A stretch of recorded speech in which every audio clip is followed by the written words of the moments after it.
Hello students, चलिए section E का solution कर लेते हैं। सेक्शन ई में स्टूडेंट्स को कुछ डाउट्स है, तो पहले हम ये केस स्टडी ले लेते हैं। केस स्टडीज़ बहुत इजी थे, कैलकुलेशंस आपके उतने हार्ड नहीं थे, सिवाय द थर्ड वन थोड़ा लेंदी कैलकुलेशन है, straight line trend, but was expected कि स्ट्रेट लाइन ट्रेंड का क्वेश्चन आएगा। तो पहला क्वेश्चन मैट्रिक्स का, it was only 2x2 matrix. तो द क्वेश्चन वॉज कि suppose on the birthday Prerna wants to donate some money to the children of orphanage. So if there are 8 children less, everyone will get 10 money more, and if 10 rupees more, and if there are 16 children more, everyone will get 10 rupees less. तो हमारे पास x number of children है orphanage में और amount distributed y है। तो पहले आप इस क्वेश्चन को वैसे ही सॉल्व करिए जैसे आप सिंपल सॉल्व करते हैं हमेशा, that x is given here and y is given here. So total money distributed कितना हो जाएगा, एक्स वाई, करेक्ट। सो ये हमारे पास एक सिंपल सा क्वेश्चन है। सो 8 लेस, सो x माइनस 8 अगर हम चिल्ड्रन हैं और everyone will get 10 more, so total money कितना डिस्ट्रीब्यूट होगा, same X Y. So x minus 8 into Y plus 10 is X Y, जिससे कि आप बनाते हैं बिल्कुल वैसे ही बनाइए, इसको रिड्यूस करिए सिंपल लीनियर इक्वेशन की फॉर्म में। तो क्या आंसर आता है हमारे पास, 10x minus 8y is equal to 80। तो ये हमारी एक इक्वेशन बन गई, 10x minus 8y is equal to 80, correct. और अभी हमारे पास जो नेक्स्ट है वो क्या है कि 16 children more. So x plus 16 अगर है तो every one will get 10 rupees less जो उसको पहले मिल रहे थे, and this will be again equal to total amount which she wanted to distribute. तो इससे क्या आंसर आएगा हमारा, minus 10x plus 16y is equal to 160। तो ये दो इक्वेशंस हमारे पास मिल गए। So now write the system of linear equation in X Y form from the equation. तो अब आप इक्वेशंस क्या लिख सकते हैं, ये आंसर है, and this is what we are going to solve. So we get 10x minus 8y is equal to 80. That's the first equation. And minus 10x plus 16y is equal to 160. That's the second equation. Right? So now let's go on with the next. Write the system of linear equation obtained in the matrix form. तो A हमेशा coefficient matrix होता है, so A हमारे पास क्या आ जाएगा, A आ जाएगा 10 minus 8 minus 10 and 16. X matrix क्या हो जाएगा हमारे पास, एक्स एंड वाई। और बी मैट्रिक्स हमारे पास क्या हो जाएगा, coefficient matrix, that is 80 and 160। तो आप जब इसको इस फॉर्म में लिखेंगे, so you can write 10 minus 8 minus 10 16 और X Y, and then it is equal to 80 and 160. This is how it goes. Now you have to find the inverse of the matrix. उसके लिए आपको determinant आप orally भी निकाल सकते हैं, but it needs working to be shown, क्योंकि हमारे पास ये 2 मार्क का है। सो इन्वर्स के लिए आप पहले निकालेंगे इसका डिटर्मिनेंट वैल्यू, और डिटर्मिनेंट वैल्यू इसका क्या आएगा, 160 माइनस 80 दैट इज 80। और एडजॉइंट हमारे पास क्या होता है, matrix of transpose of cofactors. So 10 का कोफैक्टर 16 है, माइनस 8 का 10 है, और माइनस 10 का प्लस 8 हो जाएगा, और 16 का 10 है, और इसका ट्रांसपोज लेना है हमें। तो क्या आंसर बनेगा, 16 8 10 10। तो ये हो गया हमारे पास ए इनवर्स। क्या हो गया ये, एडजॉइंट। और एडजॉइंट के बाद ए इनवर्स क्या होता है, फॉर्मूला लिखिए वहाँ पे, एंड फॉर्मूले के भी आपको मार्क्स मिलेंगे, हाफ मार्क फॉर्मूले का भी होगा। So what you get the answer, 1/80 and 16 8 10 10, that's the answer for A inverse. Determine the value of ABC का क्वेश्चन जिसने किया है वही आगे इसको सॉल्व करेगा, नहीं तो नहीं करेगा। ये आपका आंसर है, 2 मार्क्स पूरे हो जाएंगे। अगर आपको एक्स और वाई की वैल्यूज निकालनी है तो आप ए इनवर्स को बी से मल्टीप्लाई करेंगे, and then you will give your answer. ये सिमिलर केस स्टडी हमने अपने केस स्टडीज के वीडियो में लिया है, सिर्फ डिजिट्स चेंज थे, सिर्फ फॉर्मेशन चेंज था, अदरवाइज ऑप्शंस वर सेम। स्टूडेंट्स जिस लोगों ने किया होगा उनको पता होगा, करेक्ट। तो एक्स और वाई का वैल्यू अगर हम कैलकुलेट करेंगे तो हमें एक्स और वाई का वैल्यू मिल जाएगा। सो एक्स का value will be coming around, I think this what do we say, y का वैल्यू आपका 30 आ जाएगा कैलकुलेट करके, और x का 32। ये तो आप सबको पता है कैसे कैलकुलेट करते हैं, हम यहाँ पे कर देते हैं 1/80 16 8 10 10, और इसको आप किससे मल्टीप्लाई करेंगे, बी मैट्रिक्स से मल्टीप्लाई करेंगे, right. This is what the point is, right. So now let's do it. So 80 के लिए 1 और 2 हो जाएगा, सो 32 फिर 16 प्लस 16 32 हमारे पास x आ जाता है, इसको मल्टीप्लाई करके और 80 से डिवाइड करके, that will be the value for x। और y का वैल्यू हमारे पास क्या आ जाएगा, 10 और 1, देखिए 10 और 1 and we get this 10, and then 10 और 2 वी गेट दिस 20, सो 32 30 हो जाएगा y का value. So these are the two final values of x and y. I hope everyone will get 4 marks in this question. LPP was again easy, but कुछ students को confusion हुआ because trivial non-trivial था, they didn't get it first. But I would say that देखिए वो hint आपको यहीं पे मिल रहा था, one of non trivial solution, मतलब जो सब्जेक्ट टू कॉन्स्टेंट्स की कंडीशंस हैं वो नॉन ट्राइवल है, और two trivial constraints are x is greater than equal to 0 and y is greater than equal to 0. Tribal हमेशा वो होता है जो ऑलवेज फॉलोड, राइट. सो ये हमारा है. तो फर्स्ट क्वेश्चन का आंसर तो हमारे पास सेम है. टू ट्राइवल कॉन्स्टेंट्स क्या है? x is greater than equal to 0 and y is greater than equal to 0. That's it, 1 mark. Now R1 अगर फिजिबल रीजन है तो इसको हमें सॉल्व करना है. हमें बाकी दो कॉन्स्टेंट्स निकालने हैं. तो 3 इक्वेशन से ये बना हुआ है. एक इनइक्वालिटी आपको ऑलरेडी दी गई है. अब ये किसका सॉल्यूशन है पहले आप ये देख लीजिए. तो ये जो है ये ए बी का सॉल्यूशन है. तो ये है ए बी की इनइक्वालिटी. तो हमें ओ सी की इनइक्वालिटी निकालनी है. पहले हम लाइन ओ सी का इक्वेशन निकालते हैं. ओके, सो लाइन ओ सी का इक्वेशन हमारे पास क्या आएगा? If you see here x is 20 and y is 40. आप चाहे तो 2 पॉइंट फॉर्म लगा सकते हैं जो एक स्टैंडर्ड मेथड है. y minus Y one is equal to Y two minus Y one upon X two minus X one and x minus X one. ये फॉर्मूला आप एक बार लिख दीजिए और बार बार इसको यूज़ करिए. अदरवाइज आप डायरेक्ट भी कर सकते हैं क्योंकि ये लाइन ओरिजिन से पास हो रही है. तो अगर आप देखें यहाँ पे तो y इज़ 2x, राइट. अब बात आती है कि इसका लेस देन लेना है या ग्रेटर देन लेना है. तो इफ़ यू सी दिस, इसका ये वाला रीजन है हमारे पास क्योंकि R1 के लिए हमें निकालना है. तो R1 के लिए अगर हमें निकालना है तो y का कौन सा रीजन आ रहा है? लेफ्ट साइड का रीजन आ रहा है. सो लेफ्ट साइड का अगर हमारे पास रीजन आ रहा है तो हमारे पास क्या इनइक्वालिटी आएगी? y is less than equal to 2x. आप इसको चेक भी कर सकते हैं किसी टेस्ट पॉइंट से. Suppose I give you check with 60 and 25. चलिए चेक कर लेते हैं. अगर ये 60 है तो ये 50 होगा. तो क्या इनइक्वालिटी आती है? 60 इज ग्रेटर देन, बट उसके लिए ये साइड इंक्लूड्स के लेस देन का साइन आएगा. तो टेस्ट पॉइंट से भी आप टेस्ट कर सकते थे वहाँ पे, तो आपके लिए और इजी हो जाता. अदरवाइज लेफ्ट साइड है तो लेस देन आएगा. देन लाइन बी डी के लिए कैलकुलेट कर लेते हैं हम. तो बी डी के लिए भी 2 पॉइंट्स हैं. 2 पॉइंट फॉर्म से ये करके दिखाते हैं हम आपको. y minus Y one, let's take this point. So y1 is 0, y2 minus Y one 0 minus 200 upon 100 minus 0 और x माइनस 100 हो जाएगा. इसको आप सॉल्व करिए, you will get your answer. So what do we get? This minus 2. So y is equal to minus 2x plus 200. So what's the inequality? 2x plus y is equal to 200. अब इसका भी inequality sign हमें देखना है. तो इसका कौन सा रीजन है? डाउनवर्ड रीजन है. इसमें आप ओरिजिन 0 0 रख के आप इसका आंसर बना सकते हैं. तो हमारे पास लाइन ओ सी तो आ गया ये. सो लाइन बी डी की वैल्यू क्या आएगी? लाइन बी डी की वैल्यू आएगी 2x plus Y is less than 200, equal to less than equal to 200. Correct, क्योंकि हमारे पास ओरिजिन सेटिस्फाई होता है तो इसलिए 0 इज लेस देन 200 से बनेगा. सो ये आंसर हो गया. तो ये दो आंसर हमारे पास बनते हैं for the A part, non trivial constant. So हम फिर से लिख लेते हैं यहाँ पे 2x plus Y is less than equal to 200. एक ये बनेगा हमारे पास और दूसरा हमारे पास क्या था? y is less than equal to 2x. Correct, ये दो आंसर करेक्ट है. अगर R2 फिजिबल रीजन है तो क्या होगा? अगर R2 फिजिबल रीजन है जिन्होंने और क्वेश्चन किया है तो उनको देखिए सिर्फ किसका एरिया रिवर्स हो रहा है? y is equal to 2x वाले का एरिया रिवर्स हो रहा है.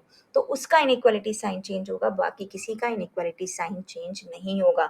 सिर्फ आपको उतना करना था, बाकी सारा प्रोसेस सेम था. So 2x plus Y less than equal to 200 same रहेगा. y is greater than equal to 2x हो जाएगा. बस उतना ही करना है आपको.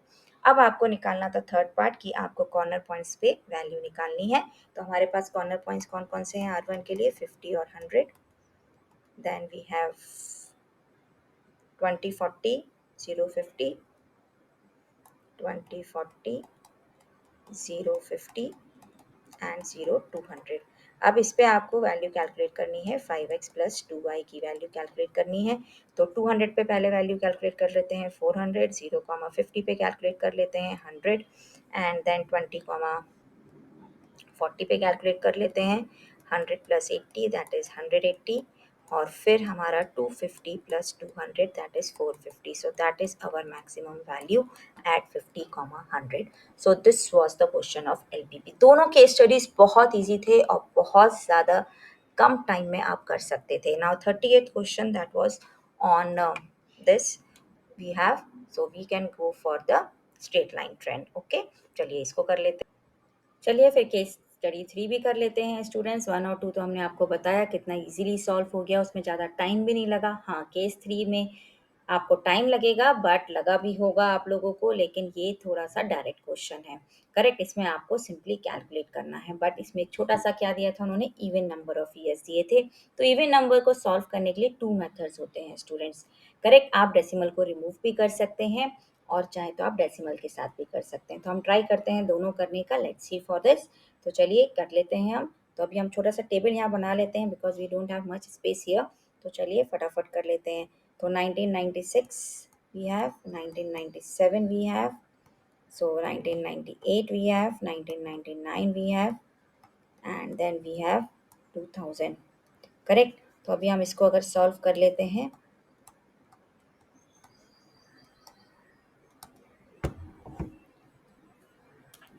तो ये इवन नंबर ऑफ ईयर्स है। इवन नंबर ऑफ ईयर्स अगर हमारे पास है, तो अगर हमें इसको सॉल्व करना है तो हमें क्या चाहिए होगा उसके लिए, मिडिल ईयर। मिडिल ईयर तो हो नहीं सकता, तो हमें फिर एवरेज लेना पड़ता है। करेक्ट, तो वो हम एवरेज ले लेते हैं यहाँ पे। नाउ अभी हमारे पास यहाँ पे कितने ईयर्स हैं, 6 ईयर्स हैं। हमारे पास y के वैल्यूज़ भी लिख लेते हैं हम यहाँ पे, 6.5, 5.3, 4.3, 6.1, 5.6 एंड 7.8। चलिए ये हो गया।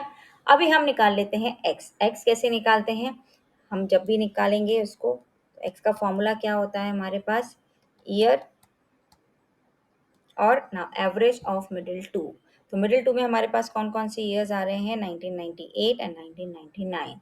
तो उन दोनों का एवरेज क्या हो जाएगा हमारे पास, 1998.5। करेक्ट, तो वो हम माइनस कर देते हैं। करेक्ट, तो ये मिडिल हो गया हमारा।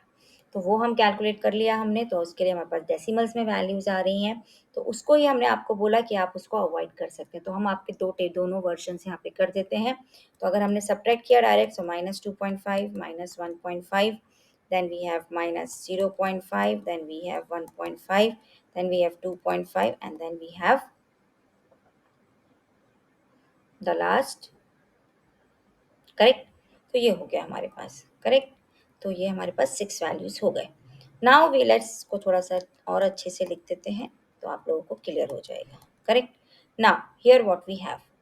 नाउ अभी हम इसको कर लेते हैं कैलकुलेट। करेक्ट, तो इसको कैलकुलेट करने के लिए हम क्या करेंगे, चेक करिए, हमने ये मिस कर दिया। करेक्ट, नाउ अब हम इसको डबल कर सकते हैं स्टूडेंट्स। मार्क्स नहीं कटेंगे, नहीं कटेंगे कुछ भी मार्क्स। आंसर पे फ़र्क नहीं आएगा, कुछ फ़र्क नहीं आएगा आंसर पे। तो आप इसको अगर क्या बोलते हैं, डबल कर देंगे, तो आपका आंसर क्या हो जाएगा, -5, -3, -1, 1, 3, 5। तो हमारे पास सिग्मा एक्स क्या हो जाता है, 0 दोनों केस में। अब आप कैलकुलेशन विदाउट डेसिमल भी कर सकते हैं और विद डेसिमल भी कर सकते हैं, दोनों के मार्क्स आपको मिलेंगे। करेक्ट, तो दोनों के मार्क्स आपको एग्जाम में मिलेंगे। डोंट वरी कि हमने डेसिमल से कैलकुलेशन किया है या विदाउट डेसिमल, दो मेथड्स हमने आपको बता दिए और आप दोनों से कैलकुलेशंस कर सकते हैं। ठीक है, पहले हम डेसिमल्स का यूज़ कर लेते हैं कैलकुलेशन के लिए। तो एक्स स्क्वायर की वैल्यू क्या हो जाएगी, 2.5 का स्क्वायर होता है 6.25, माइनस तो पॉजिटिव हो जाएगा, इसका हो जाएगा 2.25। तो ये सब तो डायरेक्ट है, तो आप लोगों का बहुत इजीली कैलकुलेशन हुआ होगा। क्वेश्चन जरूर बड़ा है, but calculations are very very easy. तो यही वैल्यूज फिर रिपीट होंगी। सो 2.25, 6.25। अब अगर हम इसको ऐड करें तो 25, 25, 25, 25, 100 हो गया। दो 25 और बचते हैं, इसका मतलब लास्ट में क्या बचेगा, 0.50। बहुत सिंपल कैलकुलेशन है गई। अभी हम इसको ऐड कर लेते हैं, 6 to 8, 9, सॉरी 8, 9, 10, 10, 16, और हमारे पास यहाँ से कैरी फॉरवर्ड गया है 1, तो ये बन गया 17.5। करेक्ट, ये एक्स स्क्वायर की वैल्यू हो गई। अब हमें कौन सी वैल्यू चाहिए, एक्स वाई की वैल्यू भी चाहिए। तो एक्स वाई की वैल्यू हम कैलकुलेट कर लेते हैं। तो एक्स वाई की वैल्यू हम यहाँ लिख लेते हैं। अभी हम डेसिमल्स का कर रहे हैं, ध्यान रखिए। -2.5 और 6.5 यहाँ आपको कैलकुलेशंस करने पड़ेंगे, तो ये नेगेटिव में आएगा। तो हमारे पास 65 और 25 को कैलकुलेट करके 1625 होता है। सो 2 बार डेसिमल लग गया, 16.25। अब हमें कैलकुलेट करना है -1.5 और 5.3, सो that gives you -7.95। then 4.3 and 0.5, so 5 और 1 2.15. अगेन आपके पास जो वैल्यूज हैं वो इजी हैं, 6.5 and 1, so that gives you 305, so 3.05, and then it 5.6 and 1.5, that gives you 5.6 and 1.5, so आपके पास बन जाएगा 3285 and 56, so that gives you 8.4. Next आपका क्या बन जाएगा, यहाँ पे पॉजिटिव आएगा, करेक्ट, और लास्ट आपका हो जाएगा 19.5. अब हम इनको ऐड कर लेते हैं, positive negative numbers cancel out होंगे, सो वी गेट 4.6. करेक्ट, ये आपके पास वैल्यू हो गया. अब ये एक्स वाई का वैल्यू भी आपके पास आ गया, तो अब ये आपको क्या निकालना है, ए निकालना है. सो ए का वैल्यू हमारे पास क्या होता है, सिग्मा वाई अपॉन एन. तो सिग्मा वाई कैलकुलेट कर लेते हैं, 5 3 8 11 1 12 16 18 18 and 4. Correct, so what do you get here, 14 14 6 and then 2 forward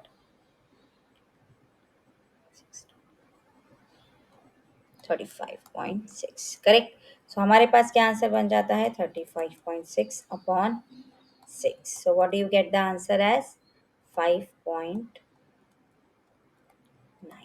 तो ये आपका ए का वैल्यू आया होगा. So this is your value of A. और बी का वैल्यू हमारे पास क्या होता है, sigma X Y upon sigma X square. Correct, तो सिग्मा एक्स स्क्वायर कितना है, 17.5, और सिग्मा एक्स स्क्वायर हमारे पास कितना आया था, सॉरी, सिग्मा एक्स स्क्वायर आया 4.6 और ये आया 17.5. लाइक डेसिमल्स कट हो गया, सो हमारे पास आंसर आएगा पॉइंट समथिंग में, right. So what do you get the answer as, so आपके पास हो जाएगा 0.26. तो ये आंसर हो गया बी का. तो आपके पास स्ट्रेट लाइन का इक्वेशन क्या बन जाएगा, determine the equation of line. So आपके पास लाइन का इक्वेशन बन जाएगा a plus B X. So a is 5.9 और ये हो जाएगा 0.26x. तो ये बन गया आपका क्वेश्चन का आंसर. अब आप बोलेंगे मैम अगर हमने डबल कर दिया तो ये वैल्यूज पे फ़र्क आएगा. कोई फ़र्क नहीं आता है स्टूडेंट्स. अगर आप -5 से भी कैलकुलेशंस करेंगे तो सेम आंसर आएगा. आपके पास ए का वैल्यू सेम आएगा because there will be no effect on Y. तो ये तो आपकी कैलकुलेशन सेम हो गए सारे, ए के लिए भी 5.9 आएगा. बी का कैलकुलेशंस आप चेक कर लीजिए एक बार, हम आपको वो भी करके दिखा देते हैं. सो एक्स और वाई अब आपको कैलकुलेट करना है, राइट. तो एक्स वाई का वैल्यू हम यहाँ पे थोड़ा सा कैलकुलेट कर लेते हैं. चलिए, करेक्ट, ये एक्स वाई हम किसके लिए कैलकुलेट कर रहे हैं, 5 के लिए, जो आपने डेसिमल्स हटाया है. तो 6.5 इंटू 5 ऐसे करके हम कैलकुलेट करेंगे. करेक्ट, सो 6.5 इंटू 5 अगर आप लेंगे तो क्या बन जाएगा, 32.5 माइनस का 3 इंटू 5.3. तो ये थोड़ा ईजी हो जाता है टू कैलकुलेट, और मार्क्स में कोई फ़र्क नहीं आएगा, remember. Then we have 4.3, 6.1 and so on. Okay, 6.1 positive है. Then we have 3 into 5.6, that is 16.8. And then we have the last 5 into 7.8. तो 4 and then 439 it goes. Correct. अब हम इसको ऐड कर लेते हैं, 3 negative 3 positive, so we get 9.2. तो B का वैल्यू उस केस में हमारा क्या होगा, 6 sigma X Y upon sigma X square. So which gives you 9.2 upon, इसको भी कैलकुलेट कर लेते हैं सिग्मा एक्स स्क्वायर को. तो x की वैल्यू -5 है, तो एक्स स्क्वायर की वैल्यू क्या हो जाएगी हमारे पास, 25. करेक्ट, 25 911 करेक्ट, ये एक्स स्क्वायर की वैल्यू है, इसको ऐड कर लेते हैं, विच गिव्स यू 70. करेक्ट, तो ये सिग्मा एक्स स्क्वायर हो गया. तो इसकी वैल्यू हमारे पास क्या बन जाती है, upon 70, which might sound weird to you कि क्या सेम वैल्यू आ रही है. इसकी वैल्यू आ रही है 0.13. वहाँ पे 0.26 आएगी, यहाँ 0.13 आएगी, क्योंकि आपकी जो वैल्यूज़ हैं एक्स की वो ऑलरेडी डबल्ड हैं. करेक्ट, इसलिए ये वैल्यू हमेशा हाफ आती है. तो अगर आप इसको कैलकुलेट करेंगे तो आपका जो इक्वेशन बनेगा वो क्या बनेगा आपके पास, अभी आपका 5.9 प्लस 0.26x था, अभी आपके पास क्या बन जाएगा, y का वैल्यू अगर आप पॉजिटिव वैल्यूज़ लेंगे तो आपके पास बन जाएगा 5.9 प्लस 0.3x. सो दोनों के मार्क्स आपको एग्जाम में मिलेंगे और आप यहाँ लिख दीजिए x is 2 times the year, वो इम्पॉर्टेंट है क्योंकि अगर आप वो नहीं लिखेंगे so then it will be a confusion. Okay, so ये दोनों इक्वेशंस में से एक आपका आना चाहिए। अभी हमें क्या निकालना है, tabulate the trend values of the year and also compute for the of the years and compute the expected sales trend for the year. तो अभी आपको एक एक करके वैल्यूज पुट करने हैं और फिर 2002 के लिए भी निकालना है। तो एक एक करके अगर हम वैल्यूज पुट करेंगे तो दोनों केसेस में सेम वैल्यूज आते हैं स्टूडेंट्स। तो 5.9 या तो आप इससे कैलकुलेट करिए सारी वैल्यूज या फिर आप इससे कैलकुलेट करिए where it will B 2x। तो देखिए सेम हो गया ना, करेक्ट। तो अभी हम वैल्यूज लिख देते हैं यहाँ पे डायरेक्ट हॉरिजॉन्टली। तो फर्स्ट वैल्यू हमारी क्या आएगी, दोनों केसेस में सेम आएगी 5.25, करेक्ट, क्योंकि नेगेटिव है इसलिए सब्ट्रैक्ट हो जाएगी वैल्यू। सो आपके पास 5.9 प्लस 0.26 इंटू जो आपका फर्स्ट वैल्यू है वो क्या था आपके पास -2.5। सो आप उसको करेक्ट करेंगे तो ये आ जाएगा। नेक्स्ट आपका क्या आएगा 5.51, नेक्स्ट आएगा आपका 5.77, नेक्स्ट आएगा आपका 6.03, नेक्स्ट आएगा आपका 6.29 और लास्ट हो जाएगा 6.55। अब 2002 का आपको कैलकुलेट करना है। सो 2002 का कैलकुलेट करने के लिए क्या आएगा एस्टिमेटेड 6.81, करेक्ट। 2002 के लिए आपके पास 2001 तक का डेटा है। तो नेक्स्ट नंबर क्या होगा अभी आपके पास x का, ये 2.5 है तो आपने लिया होगा नेक्स्ट नंबर 3.5 और अदरवाइज आप लोगों ने जिन लोगों ने 2 टाइम्स किया है उनका आएगा 7, करेक्ट, 3.5 का double. So we get the answer as 6.81। If I write it here 5.9 plus 0.26 into 3.5 या फिर आपने किया होगा 5.9 प्लस 0.13 इंटू 7। देखिए कैलकुलेट कर देते हैं हम। सो 0.91, सो वी गेट 6.81, करेक्ट। दोनों से सेम आंसर आएगा। Got it? So there are two ways. Marks will be given in both for both the methods. Now fit a straight line trend. ये हमें निकालना है, इसका हमें स्ट्रेट लाइन ट्रेंड फिट करना है again. So we have to find for this. So ये easy है हमारे पास, तो इसको भी हम कैलकुलेट कर लेते हैं। How to calculate this? So 1 2 3 4 5 6 7, इसमें तो ऑड नंबर ऑफ ईयर्स हैं तो 2007 हमारा बन जाएगा मिडिल ईयर। तो अगर हम x की वैल्यूज कैलकुलेट करें यहाँ पे तो x की वैल्यूज हो जाएंगी 0, -1, -2, -3 एंड 1 2 3। तो सिग्मा x हमारा 0 है। एक्स स्क्वायर क्या हो जाएगा हमारे पास 9 4 1 0 1 4 9, so it becomes 28. This is sigma x square, correct, 28। now sigma xy भी कैलकुलेट कर लेते हैं। पहले xy कैलकुलेट कर लेते हैं। सो 114 इंटू -3 विल गिव यू, दोनों को ये y है हमारा, तो दोनों को कैलकुलेट कर लेते हैं। 2 4 3 -260 -126 0 138 156 का बन जाएगा हमारे पास 213 और 164 इंटू 3 हो जाएगा हमारे पास 492। अब इन सबको ऐड करके हम सिग्मा एक्स वाई निकाल देते हैं। तो सिग्मा एक्स वाई हमारे पास कितना आ जाएगा 126 and this, so what do we get 214, right. अब हम ए और बी निकाल लेते हैं। सो ए का वैल्यू क्या होता है sigma Y upon N. Sigma Y calculate करना पड़ेगा हमें सबको ऐड करके। So let's do it, which gives 972 और 1 2 3 4 5 7, so 972 upon 7 we have which is 138.86, correct. ऐसे ही हम बी का वैल्यू निकाल लेते हैं। बी का वैल्यू होता है sigma X Y upon sigma X square. So 214 upon 28 that gives you 7.64। तो इसका स्ट्रेट लाइन ट्रेंड क्या बनेगा हमारा, हमें सिर्फ स्ट्रेट लाइन ट्रेंड फिट करना है, हमें वैल्यूज नहीं निकालनी है सारी। So y is equal to a plus B X, so that gives you what 138.86 plus 7.64x। Check कर लीजिए आप लोगों का बोर्ड में क्या आंसर आया है। This is the correct answer, you will get full marks. ये आंसर भी स्कोरिंग था, ये क्वेश्चन भी स्कोरिंग था। The only thing was you have to take time for that. और पहले दो इसीलिए ईजी दिए गए थे कि उसमें टाइम नहीं लगेगा।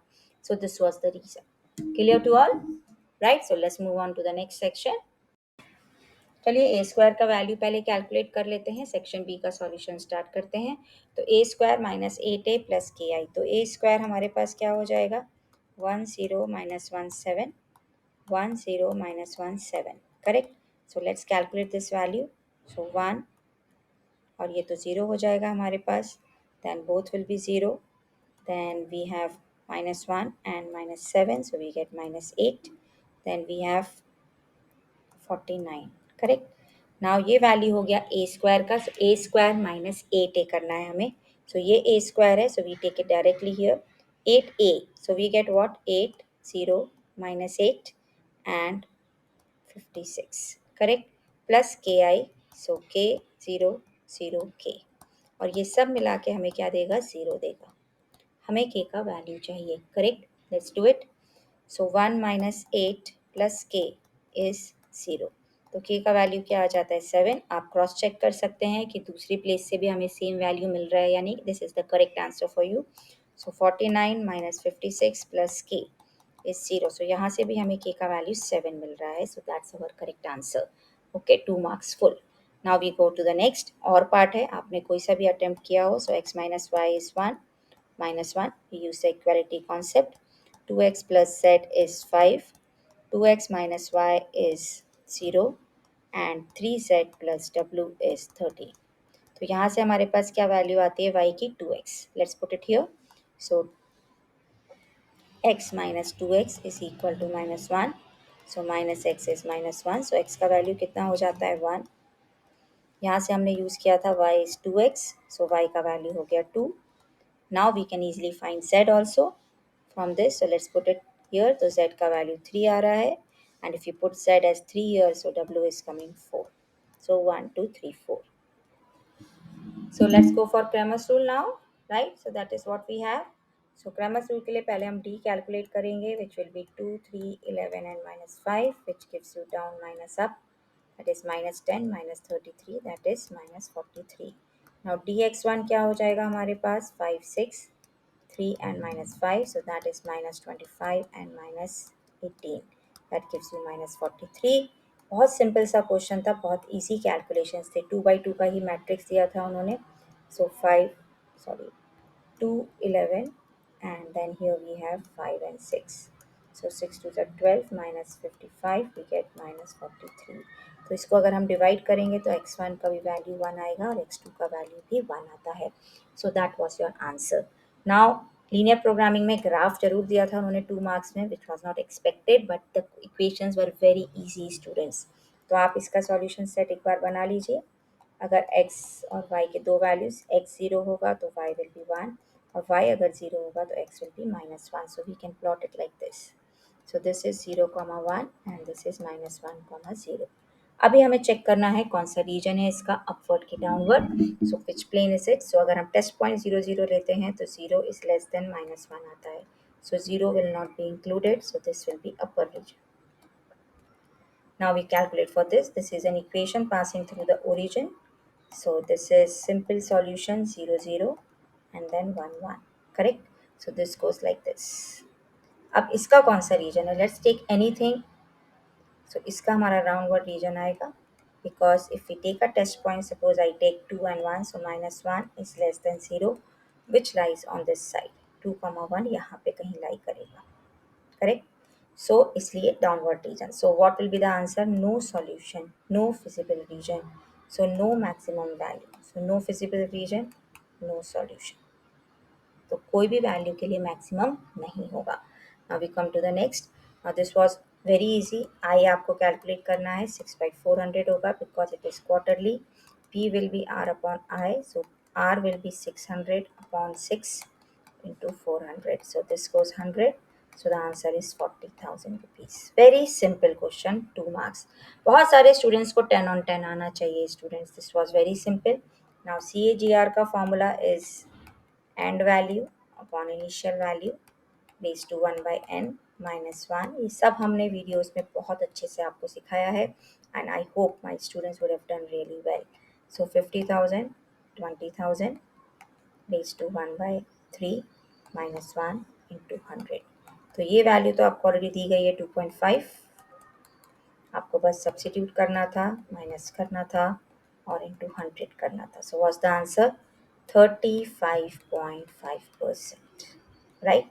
एंड द और पार्ट गोज फॉर, इसमें आपको देखिए डायरेक्ट करना है, इन्फ्लेशन को कहीं काउंट नहीं करना है कैलकुलेशन के लिए। स्टार्टिंग में पहले आप प्रॉफिट निकाल लीजिए, 3000 रुपीज़ का आया। कॉस्ट प्राइस पे प्रॉफिट परसेंट हम कैलकुलेट कर लेते हैं, तो वही उसका नॉमिनल रेट भी होगा। कोई आपको ज़रूरी नहीं है कि आप स्टैंडर्ड फार्मूला यूज़ करें। सो नॉमिनल रेट ऑफ रिटर्न का ये फार्मूला हो गया। अब इसमें आपको क्या करना है, इन्फ्लेशन 3 साल में 6% से बढ़ा है, so you will subtract 25 minus 6, so that's your 19%। So this is your nominal rate of return and this is your real rate of return. बस ये अलग अलग करके लिखिएगा to score full marks. Got it everyone? So this was for section B. I hope you all have understood it and scored well. Send your scores to me. So do like, share and subscribe. Thank you everyone.